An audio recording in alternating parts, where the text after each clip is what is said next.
Feel awful that this is your first time in the U.S. in so long, and there's just this massive cold front sweeping through. It ain't a cold front. I caught swine flu in Poland in October. My voice has never been right since because I did something really stupid because we went to Bosnia and I couldn't even speak. And we said to the fans, look, please don't cancel because I never cancel shows if I can do it.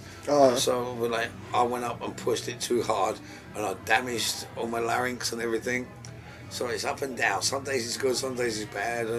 But when you're not getting any sleep and you're traveling miles and miles, it's like starting all over again. Especially in the US, we had to start right from the bottom. Yeah. You know, again upwards, and it's fucking killing us. I'm too old for this shit, to be honest with you.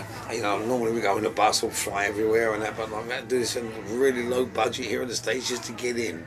But I'm here now, I've done it, so if I cancel the rest of it, when I come back next year, I can come back and a bit better, but I don't really want to cancel. Yeah. But I've got to take care of this. It's hard, just not getting any sleep.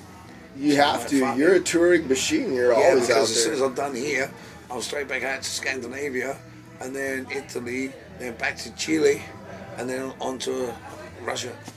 And you just added some dates in France too. And the French dates too, yes. So I've got other priorities. As the mission here was to get here. We've done that. But I want to finish Texas, and I want to try and finish Los Angeles, and then I may have to go to Hall. So Icarus Witch has been acting as your touring band. How have you enjoyed tearing it up on stage with them? Awesome guys, great band. Not really the kind of music I really listen to myself, because I come from punk and hardcore stuff, but these guys are fucking awesome. They're fantastic players, and I actually watched them play a few times, and they're good. They're really good. And Matt, awesome singer. Really good. He's pissing me off actually. His voice is good every night, and it really pisses me off there. But they're a great band. I really like them. So you spent the last several years bringing the metal to the masses, touring all around the globe. I think the question on a lot of fans' minds is, when can we expect another studio album from Paul Di'Anno? Yeah, that's the problem there. We did a couple of tracks in Germany last year. 5 tracks of sort of all industrialized, hardcore stuff and that. And I'll give it on a record company. So I've taken the tracks and they've taken the tracks and don't know what to do with it at the minute. So me and a friend of mine in England, we've give me 18 pieces of music. I tell my own, so it's when I get time off to sift through it all. You know what I'm saying? It's really difficult. I can't write when I'm on the road because, look at the state of me. I'm always tired. Always got interviews to do. I can't write unless I get back home to Brazil. I'm back home in Sao Paulo, and then I can sit down, relax after a couple of weeks, and I can crack into it then. How would you describe your new material? That you said you have 18 pieces of music? We got 18 pieces, but they're not complete. It's just like ideas and riffs and stuff like that. What my friend Ben and me have been doing, Ben comes from a hardcore band called Junk DNA. It's kind of like heavy hardcore stuff, which is what I came from originally before Maiden anyway. So doing that. But he's got he does these nice little subtle guitar pieces, it's like kind of like what The Edge plays as well. So you got this hardcore stuff. So I've got all the tracks, but I've got to have the time off to sit down and write. So it's gonna be different. So speaking of you working with other musicians, you did a collaboration a few years back. I wanted to ask you about how do you enjoy working with Destruction on the track Schmear. Alliance of Hellhounds? Well, they asked me to do it and they sent the track over. I've done it in my studio in England. Yeah, I went in and I gave them 3 versions of it. They got a straight head metal version, they got a hardcore version, they got a punk version. I've done my bit, give them 3, they can choose what they want. So yeah, it's all good. Yeah, it's great. So your autobiography, The Beast, is now out in both hardcover and paperback format. Well, hardcover's gone. That's sold out completely. We sold out that about 7 years ago. You can only buy it on Amazon, or no, I don't think you can get it at all now, which is a good thing because all the money for that was going to cancer charity. But this year we've released it on paperback. I may make some money out of this. Be nice. Have you continued to write since The Beast came out? I didn't want to do it in the first place. It's just that I decided to do it only because the money was going to cancer charity. That's the only reason. So this April marks the 30th anniversary of the groundbreaking Yep. self-titled debut album from Iron Maiden. What are your memories of everything that went into making such a classic album? I don't remember nothing about it at all. It was all exciting. I remember that. I smashed my knee up for the first time on my Harley, and I remember that. Joining Maiden, recovered, went back to South America, come back again, started touring.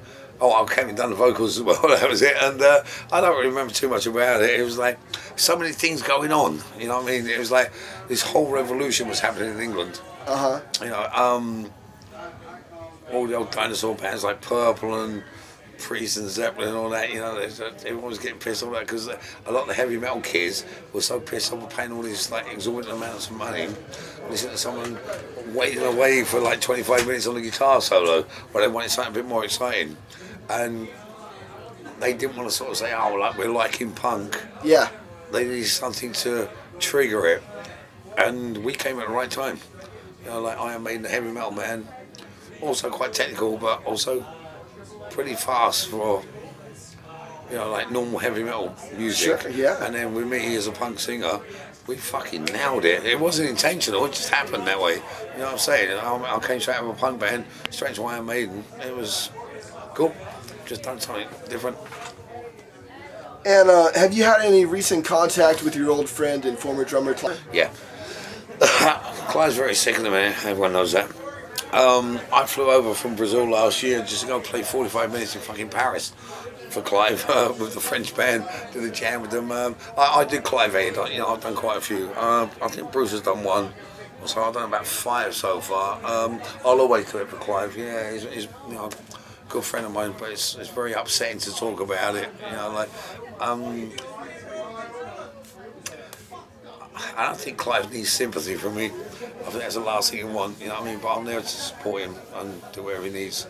You know, so it's tough.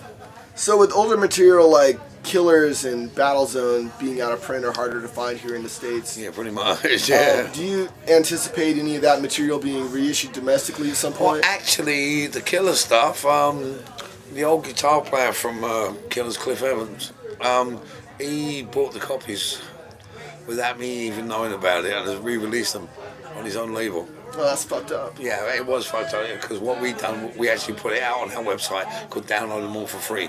For about 3 months, and he took a court injunction out for me. I'm like, you wanker. Never mind.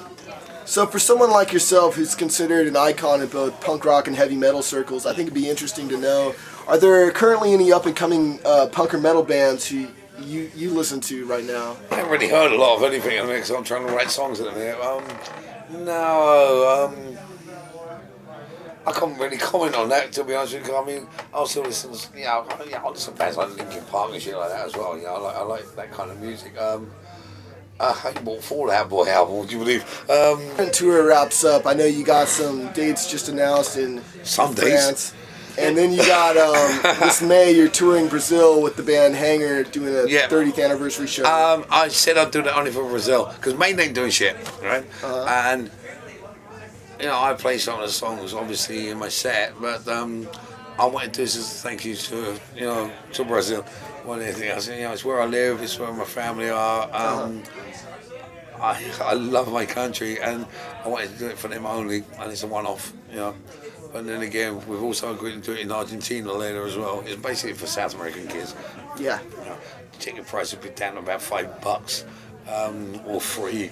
You know, so it's just fun. I've got to learn all the fucking songs again. That's a problem. When have I got time? Never. So anything else on the calendar for 2010? Yeah, probably die. No, don't die on us, Die Paul. on the road or Never. lose my voice altogether. That'd be fun. I don't think I'm ever going to get my high notes back again, ever. So everything you get from me is going to be hardcore from now on. That's a different angle. That's all right. It's fun. Well, thanks so much for taking the time Cheers, to talk buddy. metal. Oh, that cake's unbelievable. Thanks. Awesome. Cheers.